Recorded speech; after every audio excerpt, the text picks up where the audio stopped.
listening to Angel Nears, the podcast. Angel Nears is a Silicon Valley community for startup builders where experienced operators share their firsthand knowledge on how to build and scale startups. I'm your host, Oleg Kujakov, and our guest today is Ed Sterbenc, an accomplished enterprise sales leader and senior executive, a true rainmaker, and a musician in his spare time. Today, we're talking with Ed about the finer points of rainmaking.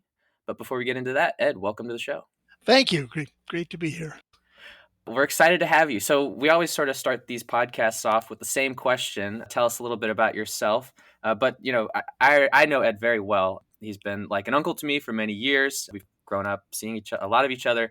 But for the listeners that might not be as familiar with you, tell us a little bit about yourself. I will. I was born and raised in the Midwest and moved out to California in the 1970s. I went to Purdue where I got degrees in computer science and industrial management, which really came in handy because I went into high-tech sales when I came to California with IBM. I worked my way, I call it working my way up. I started at IBM, went to a smaller company, went to a smaller company, and ended up doing startups, which to me was working my way up. On the other hand, I was a sales guy, then I was a manager, and then I was a C-level executive in a number of companies. I've done 8 startups, one of which was very good, one of which was okay, and the others pretty much DOA.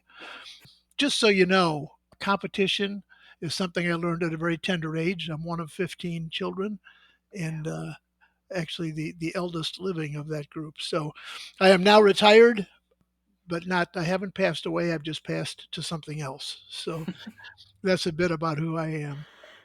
I know, and I know we're just scratching the surface there, but today we're going to focus on rainmaking, something you're very familiar with. So tell us, let's get into the basics. What makes a rainmaker, and what's so special about him or her, that person?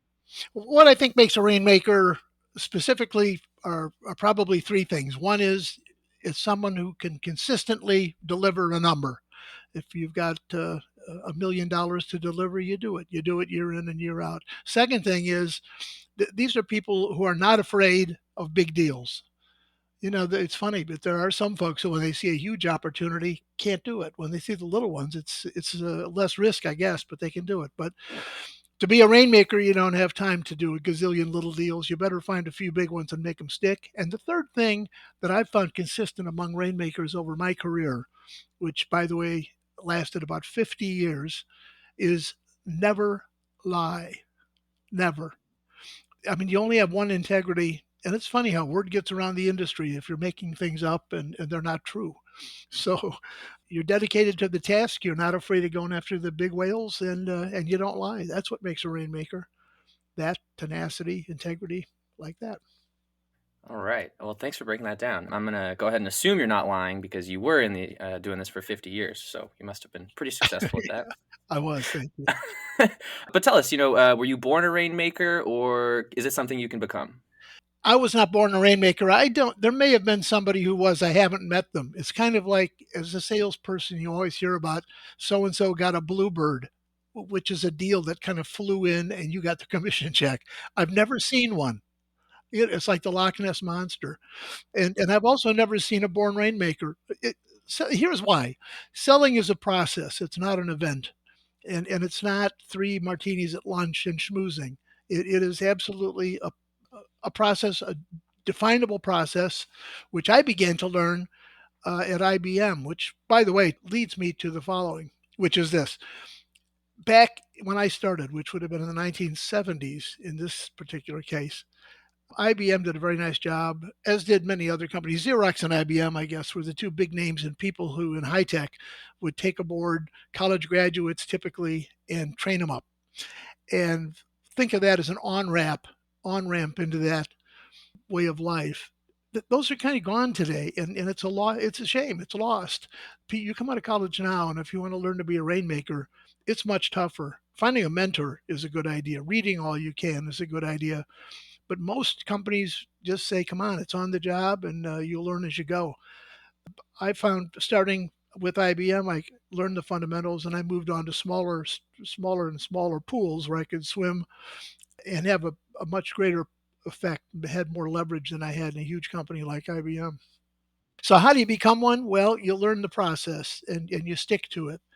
And and it's really not that hard in the sense of learning the process. It's like saying to you, it's not that hard to teach you how to hit a baseball, but then when you have to do it against a major league pitcher, it gets tougher. But at least you know what the process is, and that's kind of how you become a rainmaker. Yeah. So tell us, about your process. How did you learn to do it? You already mentioned, you started at IBM. What were some of the major takeaways there that you then brought into your next gig, and how did you kind of grow into this Rainmaker? Well, I can tell you that I started like everybody else, just learning the process. The process briefly, the way I learned it breaks down into 7 steps, and the first one is rapport. You walk in, you meet somebody, or these days you do it on Zoom or however you meet somebody, and you need to establish some kind of a can I even stand to talk to you basis, and that's rapport. You tend not to be too familiar or too flippant, but you do want to build a rapport. If you're talking to somebody used to be a quarterback at UCLA, you mentioned that you love Mhm. UCLA football. I mean, but then you move on to the second stage, which is earning the right to talk business. Where I grew up, we call that an IBS. What it does is it says, look, I've worked with companies much like yours, and we have been able to really help them in many ways, most of which bottom line gains for them.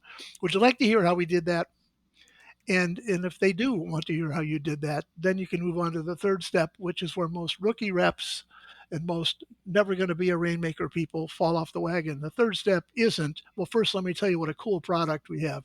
We had this idea and we really built something fabulous. Nobody cares. The third thing needs to be, let me ask you this. When we worked with the Xerox, we found that their problem was they ran out of toner. Do you have that problem?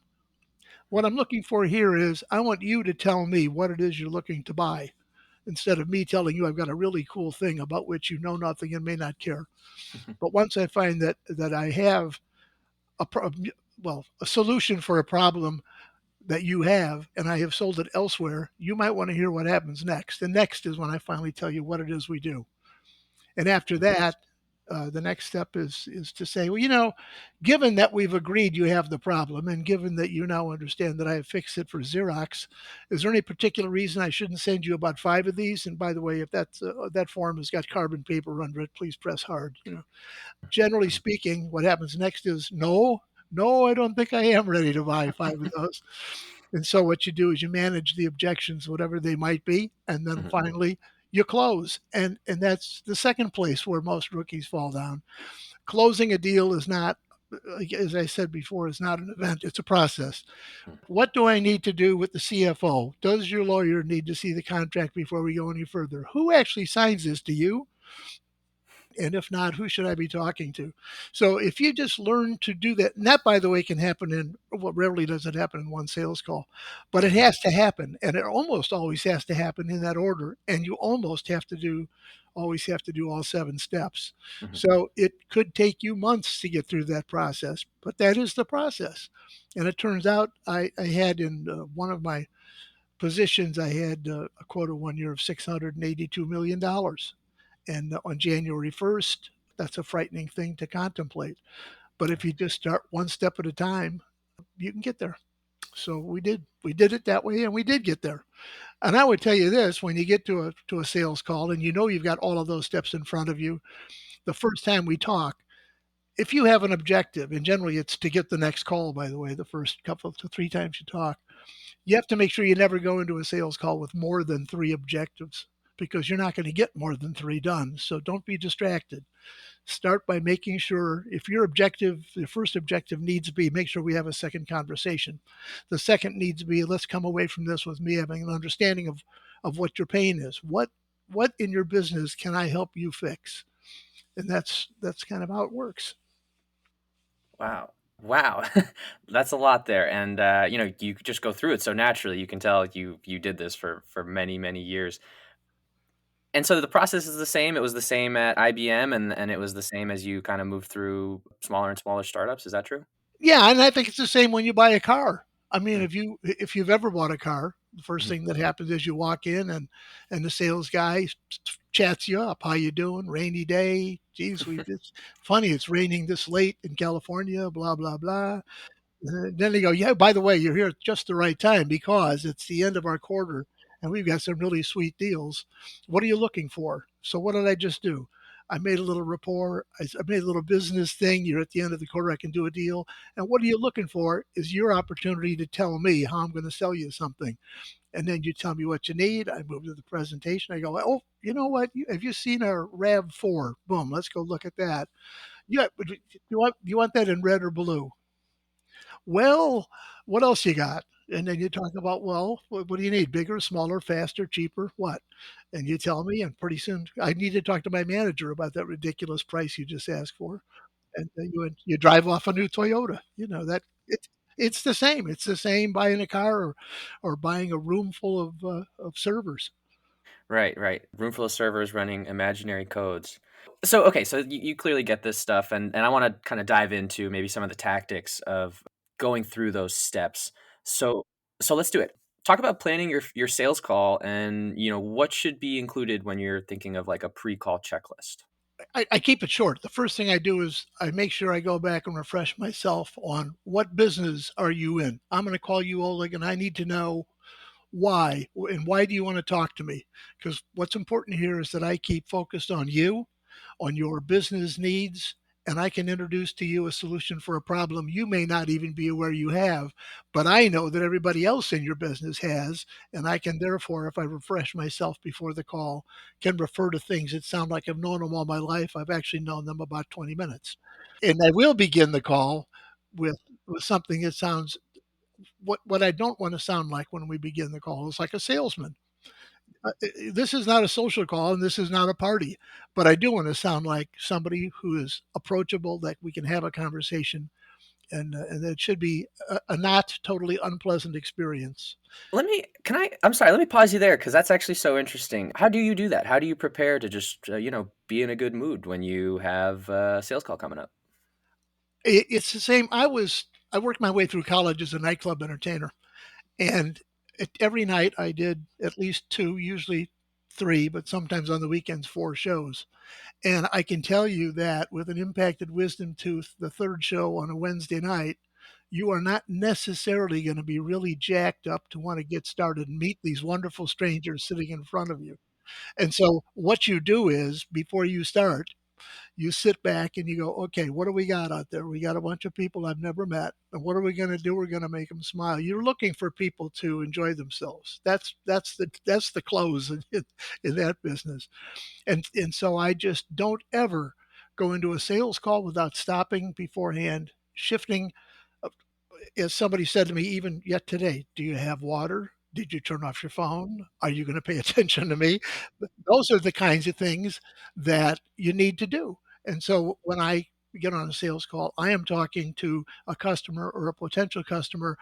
I am focused on what I know their business is. I know where I'm going to try to take this conversation before we start, but I'm also listening very hard for the hints that if you get the customer talking, it's, I mean, they'll tell you everything. They will tell you, not only will they tell you their problem, they'll tell you why they're still looking for a solution. So clearly, whoever they're using now to do whatever it is isn't enough.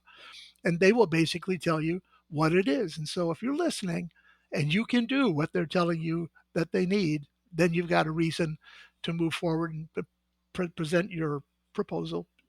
Even in the cloud. By that I don't mean the computer cloud, but I mean you can even kind of you can draw big wide lines around what your solution is and then tailor it as you go when you find out what specifically is needed in that situation. Yeah, emotionally cloudy. That's not the kind of cloud we're usually talking about on the No, podcast. exactly. Although, but we all, but that takes us back to your question, doesn't it? I mean, we all have emotionally cloudy days, but you can't afford to have them on the phone with a customer. Right. You better, you better get that set aside and focus on why am I talking to you, and get you to tell me what it is you need. Right. Well, great advice, simple advice for would-be salespeople and would-be podcasters. So thank you for that. Let's keep going. Talk about the importance of showing the money to the customer. What does that even mean, and why is it important? Well, it means pretty much everything. And there are two things. If I can't do one of the following two things, we have no need to talk ever again. One is I can drive your top line up, and two is I can drive your expense line down. If there's a third thing, I don't know what it is. But I do know this. I was having a conversation with a soon-to-be customer, and he ended up being a customer, by the way. And he said, I'm not understanding how that helps me. And I said, well, let's try this. And by the way, this was face to face in his office. And I said, do you have a dollar? And he said, yeah. I said, give it to me. So he gave me a dollar. And I reached in my pocket and I pulled out $10 and I gave it to him. I said, would you like to do that again? And he said, well, yeah, I'm not an idiot. I said, good. Would you like to do that 100,000 times? Because that's what we're talking about. If you give me 100,000, I can deliver you 1,000,000. And then they want to find out. I mean, if you're not, if you aren't producing money for the customer, they're not going to be a customer very long. And you need to be able to objectively measure what that dollar return is going to be. So the ROI becomes really, really important, or there's no point being there. So do you always use the dollar $10 model, or does it ever get more complex than that? How do you show the money? Well, it almost always gets more complex than that. It just happened. This guy was. I could tell in the first 5 or 10 minutes was kind of fun. So I thought Uh-huh. he might like. But how do you show the money? Well, in each situation, I mean, pick something. If I can demonstrate to you, generally through references, or generally through in the high tech business, in the computer, the IT industry, there are people like Gartner company who rank everybody that does what you do. And what you want to do is take a look at all of those metrics that somebody like a Gartner would have and say, well, here's where we are versus these guys. And so you gain a little credibility. And then you start talking about specific incidents where you have helped somebody take what used to be 3.0 down to 2.6 on their expense line, or from 3.0 up to 5.9 on their revenue line. And you prove it. Is it harder for that first deal when you might not have those like customer relationships already? Yeah, yeah, it is.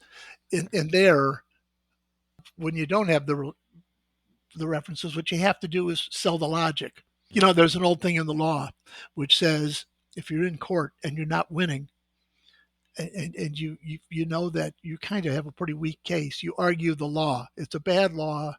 We shouldn't even be here talking about this. But if the law is on your side, but the facts don't favor you, so then you talk about when the law doesn't work, you talk about the facts. When the facts aren't helping you, you talk about the law.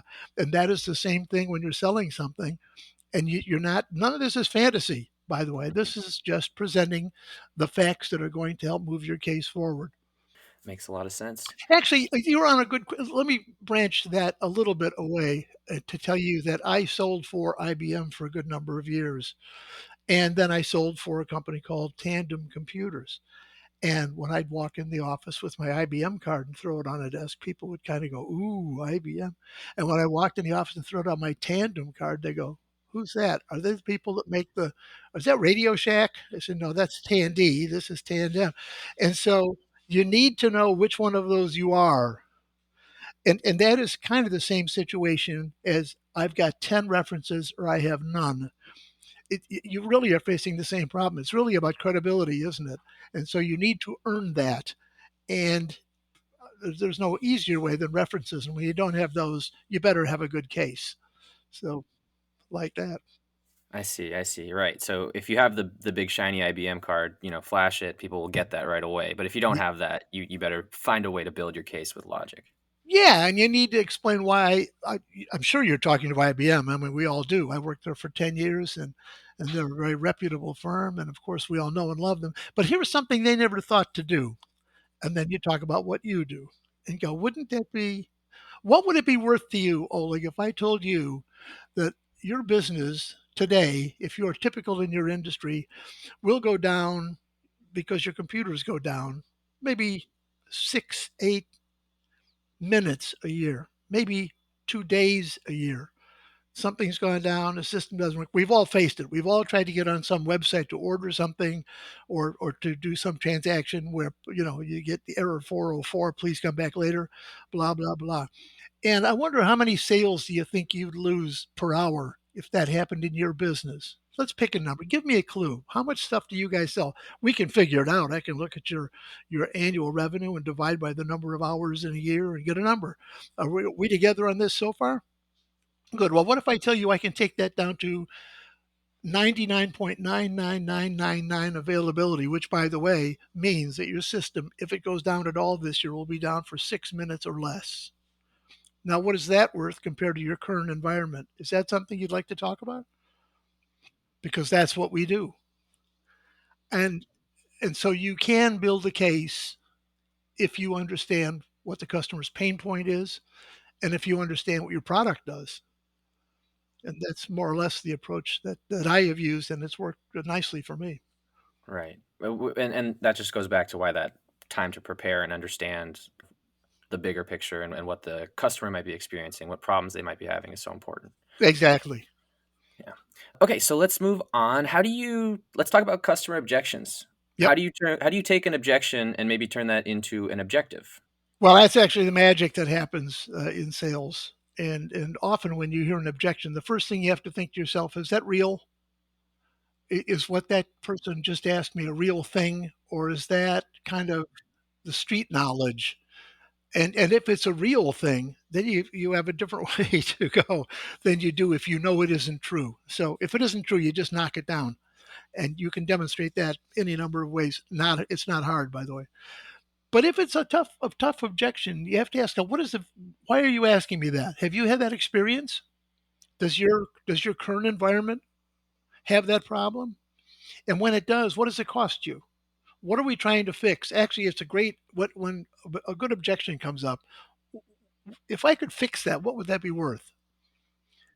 And they'll just hand you the R and the ROI. And and even better if they say, well, we're working with so and so. Well, if you know your chops and you know your competition, which you better, if they tell you you're working, well, again, let's just take IBM, which I think is a fine, reputable firm going out of business as we speak. But they ran out of good ideas about the time I left, oddly enough. But if that's your competition, you need to know. You start to talk about they are big, they are solid, they are thorough. They will probably generate 2,600 patents this year. And we are small, nimble, and focused on you and your problem. Now, here is how we would address the problem you just raised. And then they'll ask you, can you prove that? And, well, as a matter of fact, yes, I can. And so we can then talk about how we do that. So a good objection is an opportunity to find what the R is in ROI, and it's a good opportunity to make a deal because once you run into the good objection, you kind of know exactly what problem you need to solve. Can we go back to the bad objection and how you handle that? So when you said you swat it or you knock it down, what's important to do once you knock it down? Do you go back into your logic or talk about maybe the experience of doing that and what it might look like to just knock down a bad objection? Again, I'd want to get the customer talking. That's an interesting objection, and it's a common theme that I hear. I'm curious why you would ask that question here. Is that a problem that you have ever personally experienced in this company? I mean, you need to first find out. Well, no, but I've got a cousin whose brother-in-law had this problem. It cost him a fortune. You hear those stories, but I want to know more about you and your experience with this problem. And if it isn't their company's problem, then you just go, let's get back to things we can do here at Kraft Foods, because you apparently don't have that. That issue you just raised is frightening. We've never seen it. I've heard of it before, but I've never seen it, and I have no customers who are experiencing it. So you just want to make that go away by make if the customer raises an objection and can't give you an example of it, then it isn't an objection. It's just noise. And you just make them go, well, you're right. Let's move on. Yeah. Yeah. Okay. So yeah, you kind of shed light on the fact that it's not really relevant to the situation. Maybe not by telling them that, but you sort of outline what's obvious in front of you and say, "Hey, let's get back to this." Yeah, they give you the answer actually, and that, you mentioned a good objection. A good objection is one where when you give them the answer, they've given you the key. That is a good objection because they then told you why they're talking to you, and I always like those. Right, and then that gives you more prep work for your next call. It does, and let me add again something I said early on, or maybe I didn't, but I should, which is two things about when you talk about objections, when you talk about the competition, which is almost going to be part of that dialogue. First one is never badmouth the competition because the guy you're talking to, or the man or woman to whom you are speaking, may have an identical twin working for that other company. So it's just dumb, and there's no upside anyway. Take the high road. And that said, the flip side of that is, nor do you sell them. You notice I said an IBM, for instance, was my example because I know them well. They're big, they're thorough, but I never said that their products could do the thing you need, did I? And I won't sell them either. That's that is not my job. My job is not to sell my competitor's product. By the same token, my job is not to say, and oh, by the way, our product has these three faults you should be aware of. That is not my job either. Unless if you ask me about one of those three things, I swallow my gum and I try to address them in a way that's least harmful to me. Right. Okay, that's making a lot of sense. Don't badmouth the competition, but don't sell them. Exactly. Let's talk about buy signal. What is the biggest buy signal? Well, there are a lot of them. One of them, which is, could I talk to some references? That's always a good thing. Yes, yes, you can. you know, Well, you want to talk to CEO, COO, CFO, the guy that actually changes the oil. Who do you want to talk to? Because I have one, and I will get them on the phone with you. Having said that, the minute you leave that guy's office, you better call that other person and go, by the way, and here is the nature of our conversation. And I'm pretty sure they're going to ask you about A, B, and C. Are you comfortable with that? Or should I call them back and tell them, oh, some terrible thing has happened in your life and you can't get on the phone? But no, seriously, you need to make sure when you give a reference that you tell the reference somebody's coming and what it is to expect, because they're going to feel awkward if somebody just calls out of the blue. And I would tell you further, buy signals. What's your lead time? It used to be, and it's getting to be that way again now. I want three of those. That sounds so good. I need them. Well, I can get you one today, one in 6 months, and one in 6 months after that. What is your lead? That'll matter. So if they're asking you that question, that's a very good thing. And do you have, if they ask you something like, well, do you have a purchase and a lease program? Can I acquire this either way? And if they don't ask you anything, you ask them these questions and see how they answer. But the buy signal is if they tell you. Interesting. Yeah. So if they're not asking, you can ask yourself, and They just are. by But answering these questions, you'll kind of yeah, learn. and the two questions you really want to get answered are, do you have budget for this year? Uh, And are you the person who can sign the contract? I mean, at some point you want to get down to those, but if they're asking these questions, they give you a very nice launch platform to ask that kind of thing without sounding like you're coming at them obliquely. I mean, you're just answering their question. right. Right. It's part of the natural flow. I imagine those kind of questions come later in the 7 steps that we talked about. Well, you never know. That's what's funny. I mean, you need to, in your brain, know where you are in that 7 step journey. Yeah. But you're going to get little nuggets that fill in the blanks on any of the seven of them, and it could happen at any time. In a passing comment during the rapport part, you can Mm. pick up some. I mean, you just don't know. You need to listen. Listening is so much more important than speaking in a sales call. It's really an amazing thing. Let's go on to 6 killer questions. Before we break down 6 killer questions, first off, do you know what I'm talking about? And second, Yes, yes, I do. okay, what is the purpose of these 6 questions? Well, I would assume the purpose of the six is to find out, are you doing a decent job, and are you on the road to being a rainmaker? Okay. Good question to ask and answer.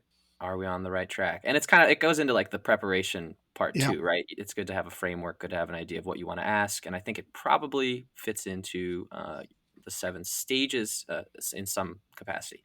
sure. Let's start at the beginning. What's the killer sales question number one?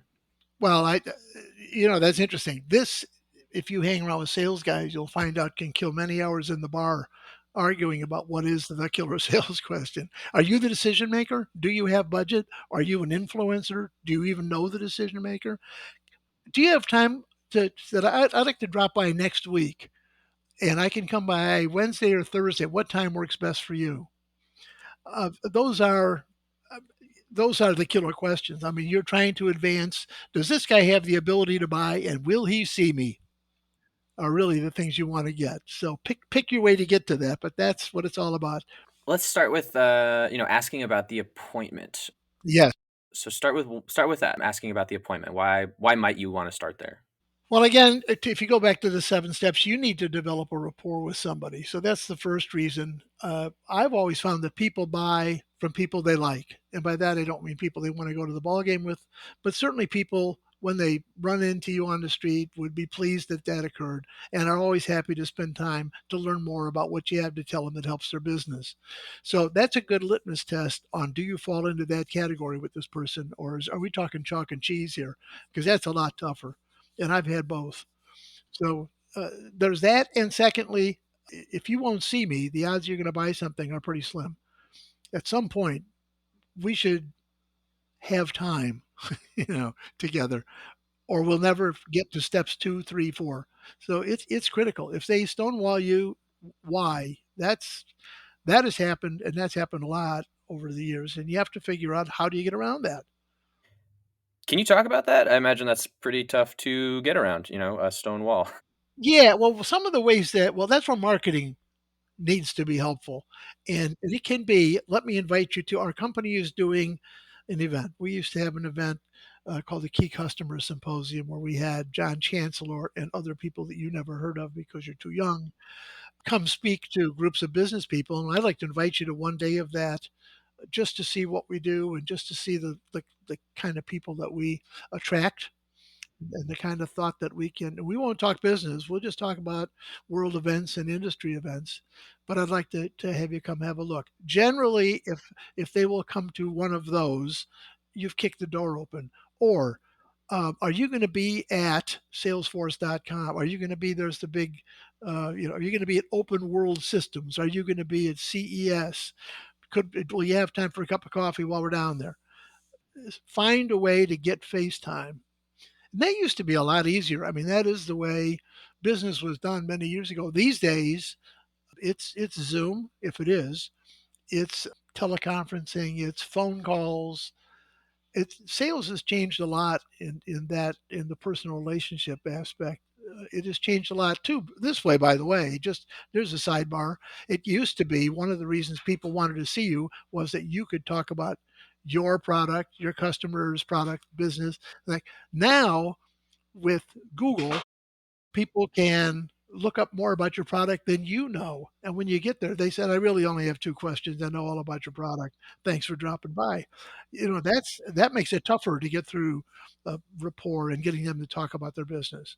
So the game has changed. But at the end of the day, you better find out about their business. You better find out about their need, and you better find out if you can help them fix it.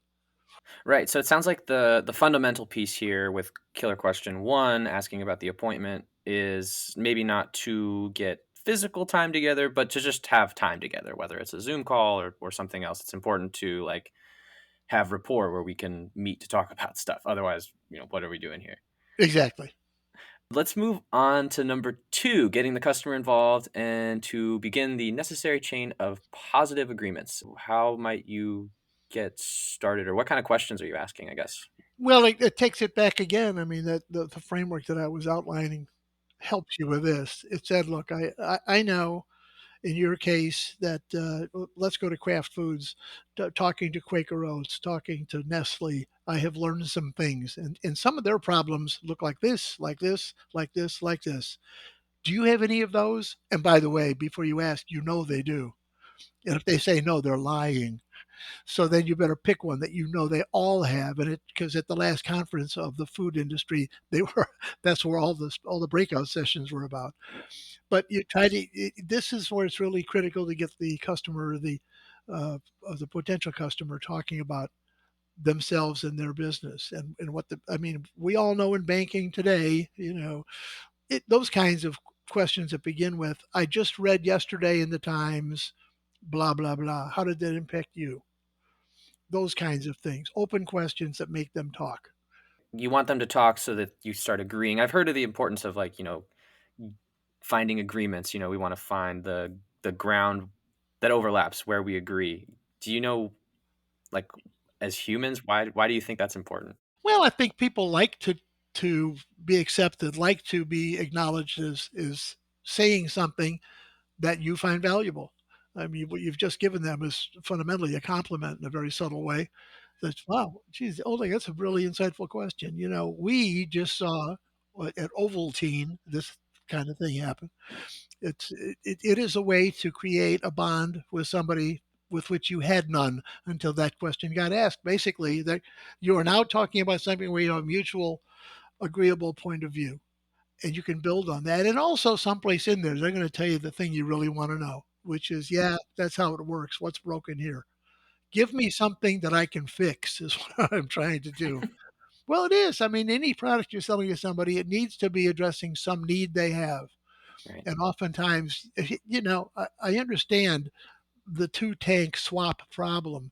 What if I told you you could eliminate one of the tanks and not even have that problem and eliminate about 40% of your current operating cost? Would that be an interesting topic for you to talk about? Find something that is going to either raise their revenue or lower their expense. Talk about differentiating from the competition. Why might this be important next? Well, it's always important because if you don't have anything different, why do I don't want to switch. I am comfortable. I know how theirs works. I've been using it for 26 years and life is a bowl of cherries. And now you're going to walk in, you're telling me, well, that's not quite the way we do it. Well, that's nice, but have you ever heard you can't teach an old dog new tricks? Well, I'm older than Lassie. So, I don't want to learn any new tricks. So you better say, well, that's fine. But again, what if I showed you that this new trick, first of all, it's easier to learn. Our graphic user interface, as you can see on this Gartner report, which I happen to have right here, is leads the industry. This your people need less than 1 day's training, and you will start to see the benefits of this approach in a day. Is is that something you'd like to learn a little more about? Because I can show you pretty quickly. In fact, I can have you do it right here on your laptop. And if you assume we don't use yours, I can pull out mine. Oh, fantastic. You're making the transition to question number four very easy, talking about a test or demo. Exactly. Demos. There is no such thing as a free demo, by the way. By that, I mean that if we are going to do a meaningful demo, several things have to be true. My first question when a customer says, so this is a two-edged sword, because if I say demo, I now have to go back to my company and say, we now need two engineers and this piece of kit, and we need it in, Pocatello for 3 weeks. That costs money. That's money. That's taking assets offline you can't use anywhere else. So you better know what you're doing when you do that. So I always say, let me ask you a question, Oleg. If I can demo, I want to leave this here. And by the way, this is something we call the puppy dog close. I'll leave this here and you can fondle it for about the next month. Now, if it does all the things we just agreed you need for it to do, are you going to buy it? And there's where you're going to get a buy signal or you're going to get an objection, both of which are what you're after. So from my side, that's now a demo. You go, I don't have time for a demo. Have you ever seen that great cartoon? It's been around forever. It's the old general. This probably goes back to a war in the 1800s, where there's a general and a few of his guys, and they're standing up overlooking a valley, and down below you can see maybe their Native Americans are fighting European interlopers, and so you can see tomahawks flying in one direction, rocks flying in the other direction, and there's a guy walking up behind pulling a machine gun, and the general turns to his aide and he goes, I don't have time to talk to a salesman now. We're in the middle of a battle here. Well, there is a downside to doing things that way and not having a demo and not having time to talk to somebody who may, in fact, help you win the war. So, a demo. Do you want to do a demo? Show me that your product can do what you just said. And I'm happy to do that. But understand it's going to cost me resources. And oh, by the way, it's going to cost you resources to do that.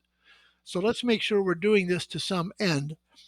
Why do you say it's going to cost you resources? Because you got people with full time jobs. I assume they're busy. Well, it's going to take somebody to do this, to exercise the new solution. And that's what a demo is all about. But I'll tell you what, if you can get somebody to say, well, if it really does this, and if my people can really do it, I know yours can, that's all you guys do. But if my people can really do it, like you said, I'll buy one. Boom, I'm in there. That is touchdown. That's gold. Talk about the escape clause. Why is it important to ask questions with an escape clause? What is an escape clause? Well, an escape clause. which is a misnomer. I mean, if the thing doesn't do what you say it's going to do, the party's over anyway. So, what I want to say to you, also known as a conditional sale, by the way, and what I'm talking about is an implied conditional sale, which is if it works, will you buy? You say yes. Well, there is, you are not legally contracted now to acquire the thing, but you'd be nuts if you didn't, don't you think? By the same token, if you go in there and your product doesn't do what you said, or it becomes, for whatever reason, it just bad fit, or it doesn't work, which I've seen happen, not with my product, of course, but when that happens, the guy'd be nuts to buy one. So I don't think you need an escape clause. It goes back to never lie. It goes back to business ethics. If it works, buy it. If it doesn't work, don't buy it. Who needs an escape clause? Yeah, that makes a lot of sense. So imply it. How about number six? We got leave no stone unturned. And, the question you might ask is, what question should I be asking that I'm not asking? Why is that an important and killer sales question? Well, the first reason it's a killer sales question is that customers love it. I can't believe you didn't ask me about blah blah blah. I mean, they gloat. You dummy. You didn't even ask me about humble humble. Well, you learn something about their business when they ask. And you also learn something about the way it's phrased. You quickly learn what they're thinking about you. So, it's a great thing to do. And by the way, they may actually tell you, here is something you ought to be asking, because it's we didn't discuss it and it's really important in our industry. Maybe not in everyone, but in our industry it is. So ask me. That's why. I mean, it's good to do. Is there anything on these sales questions that I'm not asking that I should be? No, I think you're doing a fine job, actually. Oh, thank you. Well, if I'm doing fine, if I'm doing fine, let's keep going to practical aspects and sort of what these look like in practice. Talk about maximizing your selling efficiency or your miles per gallon of selling. I guess that you've heard this a thousand times in different contexts, but really the only thing you have is time. Mhm. And if you are not utilizing your time wisely, then you're not. There's no way you can make enough rain to get wet. You've got to be focused. You've got to be talking to the right people about the right things. Now, how do you get there? Right.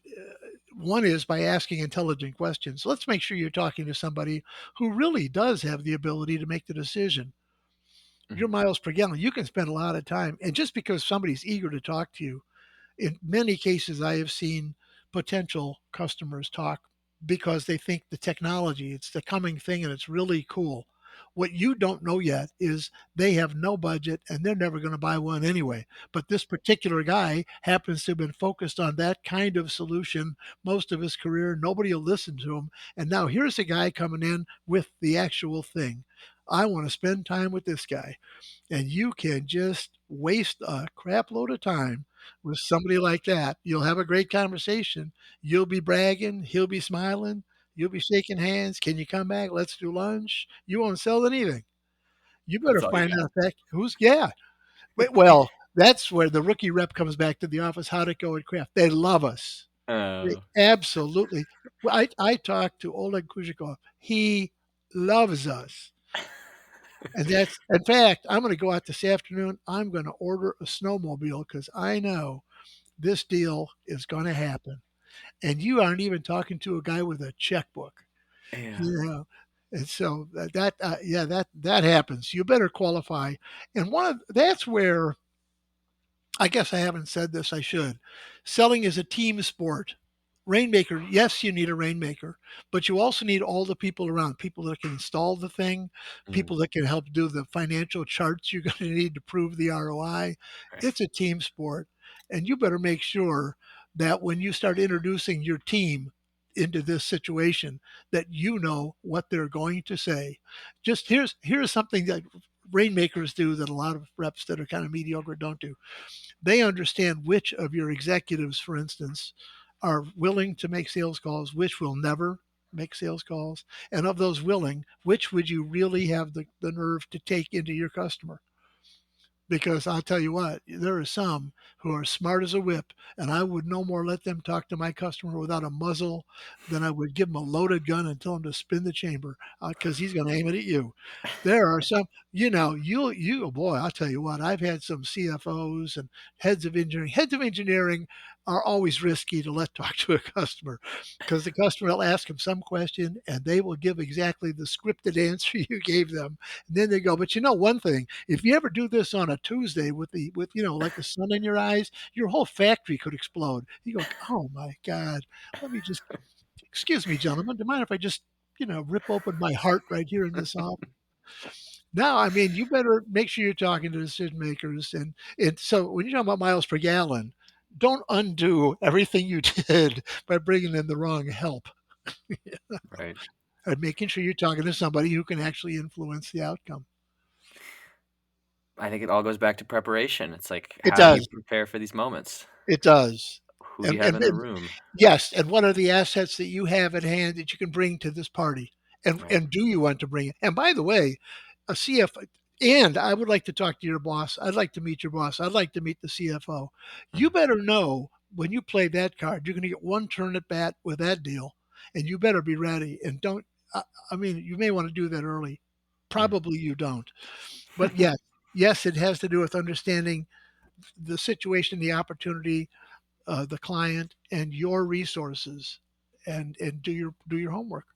Yeah.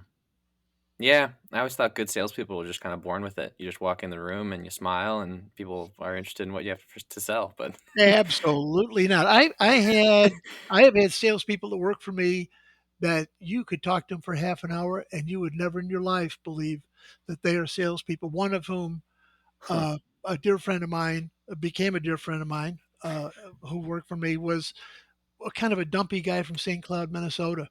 And Hmm. he just would be talking to you about stuff, and you don't even know that he has got your wallet, he's got your watch, he's reaching for you, and you just don't know because he is just as aw shucks kind of twist this little white part of his hair as he's talking to you guy. And he, Hmm. this is not Willie Loman you got in the room. This is just this technical, nerdy, gearhead guy. And he was at IBM. He worked for me at IBM. He was what was called an eagle.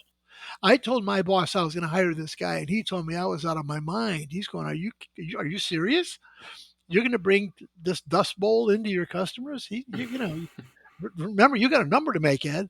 I'm Right. going, "I'm not this guy. I just have a feeling."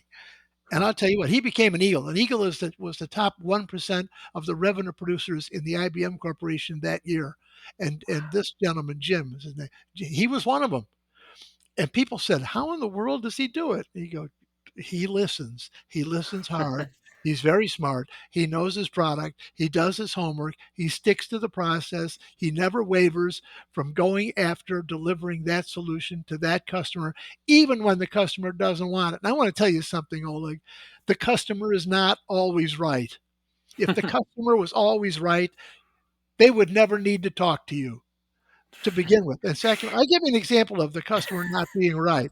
You have to respect your customer like you want them to respect you, or you're going to get hurt. You are not going to get a deal, and it's going to be a drag being around this individual. And I will tell you a true tale, which is this: I had telesales working for me in a company, not a startup, but bigger than a startup, but smaller than a approaching the chasm, as we say. If you've ever read Crossing the Chasm, and I had an individual, one of my reps, a young woman, come dashing into my office, and she said, I need you right." And I was in a meeting. "I need you right now to get on the phone. I've got an irate customer, and who is just screaming all over me." And I said, "He demands to talk to the vice president." And I said, "What's his name?" And she told me, and we'll call him Tom Reese. That's what we'll call him. And I said, "Transfer the call in. I'm happy to talk to Mr. Reese." And so she comes back and she goes, "That's him flashing on line three." And so I said, "Okay." So I punch up line three on the speakerphone and I said, "Hi, is this Tom Reese?" And he goes, "Yes, it is." I said, "Well, this is Ed Sterbenc and I'm the vice president of sales for such and so. What can I do for you?" He goes, "Ed, I've never met you, but I don't trust you. Now, I'll just tell you, if you don't defuse that time bomb, this is not going to go well. And so I said, well, Tom, I've never seen you, but I think you're kind of ugly. Okay. Okay, your turn. And I looked over at that rep who was sitting there in this meeting, who are now the jaws were just dropping down on the tabletop. And the rep is crying, going, "You've just ruined my career." And and so there's this, you can hear the carrier tone on the phone. Nobody's speaking. And I'll just tell you, in that moment, the next person that talks loses, just so you know. And so I just sat there 5 seconds, 10, 15. Finally, Tom Reese, I hear this soft chuckle at the other end of the phone. And he said, Ed, I said, Tom. He goes, can we start over? I would be delighted. And he goes, I got a problem. Can you help me? I said, yeah, of course. That's what I do. Tell me your problem. And then about 2, 3 months later, this guy was in Southern California, and the company was here in the Bay Area. And about a month or two, I guess it was 2 months later, we had a big event at something up here with candlelight, bring your spouse, all of it. And I met him. And I walked up to him and I just said, hi, Tom. I said, you're not as bad looking as I expected. His wife just kind of looked at me and he looked at my name tag and just started cackling. So he then said, "Tell her the story," So I did. So that guy ended up being a good customer of ours for a long time. But you can't. If I'm going to respect you, you better respect me.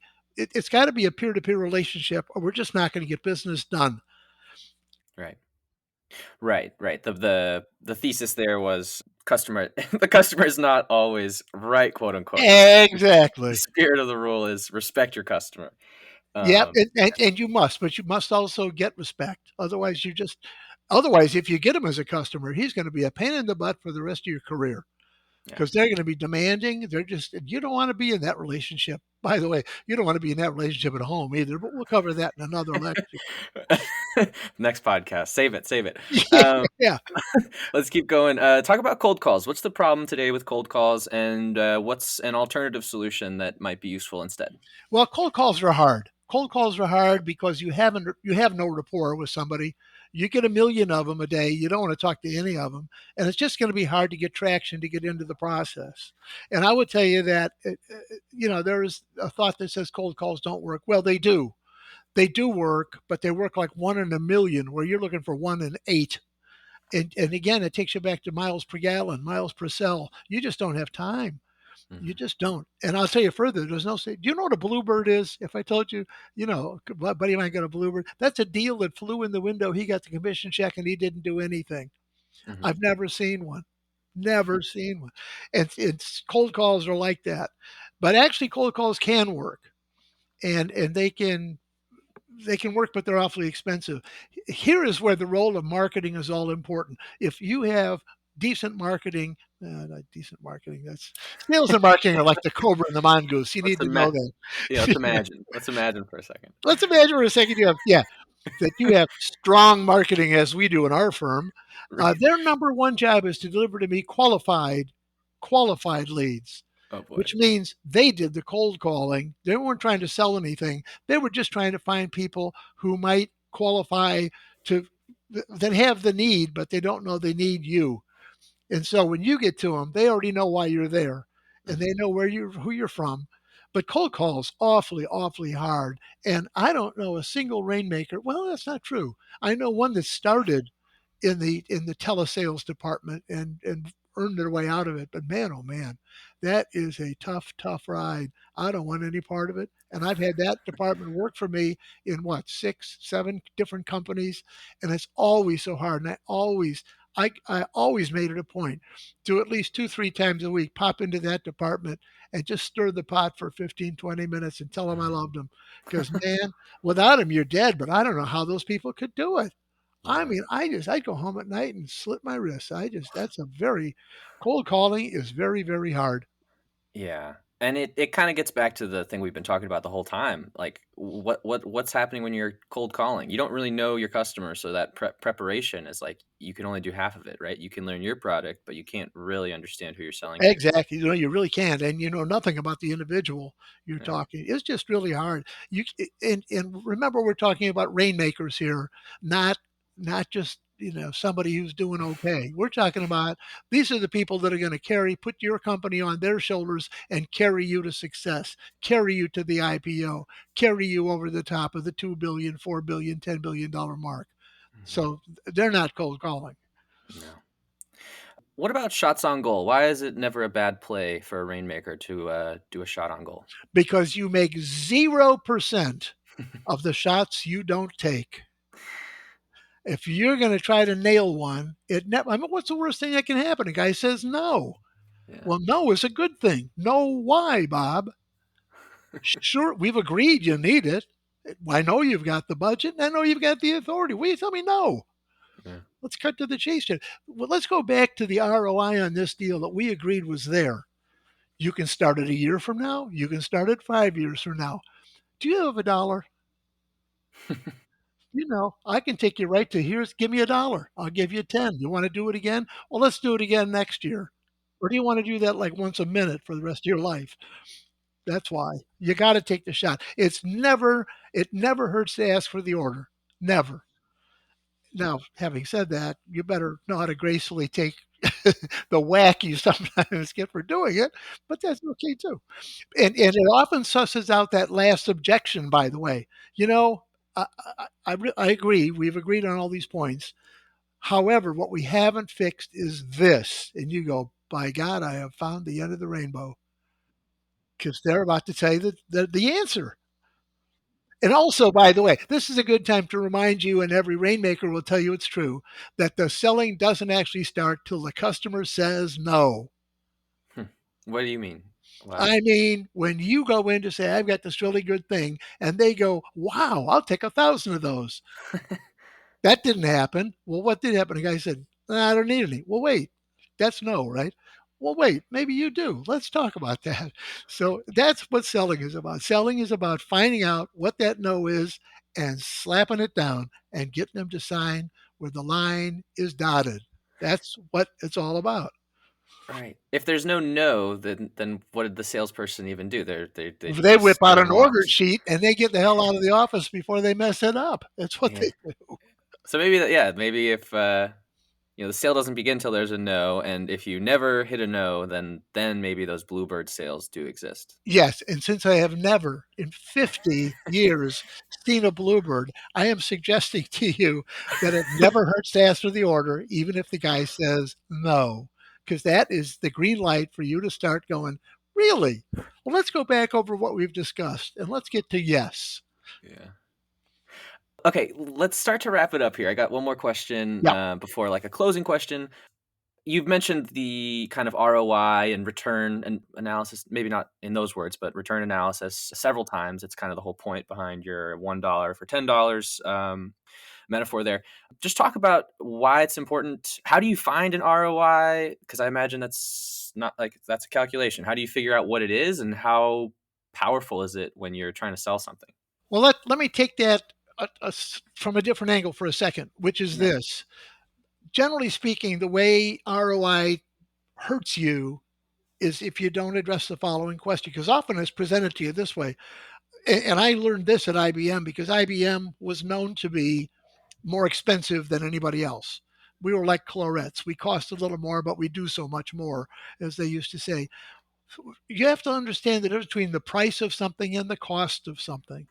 And that is something that a rainmaker knows very well and knows how to position. So if somebody goes, yeah, but your stuff is so expensive, you go, stop. Let us talk about the. This is kind of like saying the wedding is expensive, but if you think the wedding is expensive, wait till you see what matrimony costs you over 20 years. You know, now here we're talking about the price. The price is like the wedding. I'm talking about total cost of ownership over 10 years. Now you compare mine and yours, and you're going to find out that that price is kind of a loss leader. You're going to get something with very little downflop, and you'll have it. But then you got to maintain it. You've got to learn how to use it. You've got to make your people learn how to use it, and that's where you get to the ROI. Why is the ROI important? Because people are going to look at if you drove my revenue up, what did it cost me? If I had to spend $100 and my revenue went up $60, is that a win? No. You have just saved me $60, but it cost me $100 to do that. Is that a win? No. So you got to get the ROI into terms that your prospect, your customer can understand, and make them clearly understand using a total cost of ownership model over time. This you're not buying something. This is an investment. This is an investment in a tool that is going to take your revenue up and or your expenses down. And let's use your numbers, and I can just show you. I'll first show you what we did at Hershey, then I'll show you what we did at Nestle. Now we'll talk about what we can do here at Ovaltine. And you'll see that is the key to success for this company. And oh, by the way, for your career. All right. Well, thank you for breaking that down. Sure. Um, so at the end of each podcast, we try to ask kind of a big picture question. And so, what I got for you today is, if you could go back in the time machine and give yourself at, say, 20 years old a piece of advice, or you were giving a piece of advice to, say, a young podcaster at that age, what would you tell them after all these years of knowing, of learning, and sort of becoming a rainmaker? Well, it's something we touched on earlier. That's a great question, by the way. I would tell you, don't be afraid to reach for the brass ring. Don't be afraid to go for the big deal. Don't be afraid to ask for the order. The fear of failure gets in the way of more people than the effort to succeed does. And I'm just telling you, at your age, and if I were your age again, I would have asked for more orders. I took 6 months to get to something I could have done in 6 weeks. I just know it many times because I didn't just go, well, hell, you've checked all the boxes. Why am I not just getting the order here? Because I didn't ask for it. It just don't, huh be sure of yourself, do your homework so you're confident when you do what you do. And I guess what I would tell you at the end of the day, the words that I live by and succeeded by, as it turns out, are that selling is a team sport. But I've always believed, being one of 15 kids, life is a team sport. So Mhm. just look around and see who all the people are that want you to win. There are always one or two that want you to fail, but there are a lot more that want you to win and can help you. Use them wisely, know their strengths and weaknesses, bring them at the right time. Two, never lie. I've said that before. Yeah. Salesmen get a reputation for being liars. They're not liars. The good ones, the real rainmakers, the industry giants that you've read about in books, they don't lie. They tell the truth. They help you see the truth and they tell the truth. And lastly, what as you go through your career, Oleg, best advice I can give you, and I've talked about selling doesn't start till the customer says no. Well, here are three things that are true about that. If you want to be a rainmaker in whatever you choose to do, when the customer says no, when the prospect says no, when your boss says no, first, don't hear no.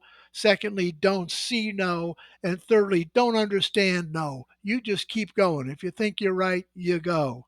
Mhm. And take that shot on goal. More often than that, you're going to get a goal. Well, Ed, I am really glad we recorded all this.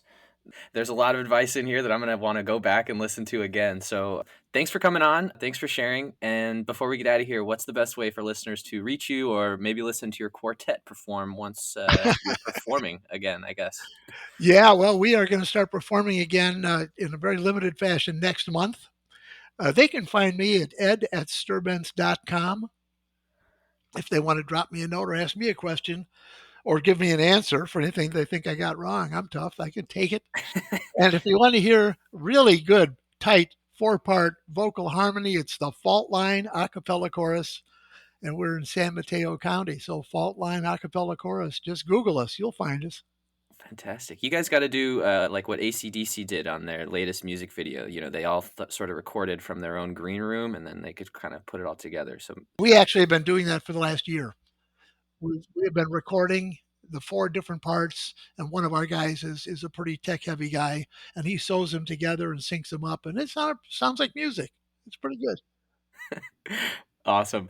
All right. Well, we're going to end the show there. If you liked our show, please subscribe wherever you get your podcasts, leave us a rating, and share this episode. Special thanks to Ed for joining the show today. We appreciate your time. Thanks for joining. It was our pleasure. I was delighted to be here. Thank you.